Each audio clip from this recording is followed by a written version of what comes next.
হঠাৎ করে কি হয়ে গেছে? কারোর সাথে কথা বলতে ইচ্ছে করে না? কেউ যদি আমার সাথে কথা বলতে চায়, তাদের গলার সুর শুনলে মেজাজ খারাপ হয়ে যায়। সারাদিন একা একা কাটাতে মন চায়, আর শুধু মন খারাপ হয়ে থাকে। কই, আগে তো এমন ছিলাম না। সবার সাথে হাসি খুশিতে কথা বলতাম, আর ভিডিও তো দূরের কথা, নিজের যত্ন নিতে ভুলে গেছি। জানি না কেন এমন হচ্ছে। শুধু এতটুকু বুঝলাম, আমি মানুষটা ভালো নেই।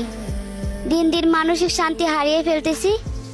আর কেন জানি না, কান্না করতে মন না চাইলেও চোখ দিয়ে অঝরে পানি পড়ে। আর সারাদিন একটা কথা বলতে মন চায়, আমি ঘুমাবো, তাও সারা জীবনের জন্য। আর আত্মহত্যার কথা তো সারাদিন মাথায় গুনগুন করে। কোন দিন যেন আত্মহত্যার মতো মহাপাপের শিকার হই।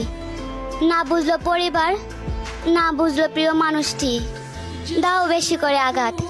একদিকে আছে পাওয়ারফুলের ঘুমের ওষুধ, আরেকদিকে আছে বিষাক্ত বিষ, আরেক পাশে আছে বিদ্যুতের তার, আর মাথার উপরে ঝুলন্ত ফ্যান। মাঝখানে আমি বসে আছি, ড্রিম আমার পরকালে দিব পার।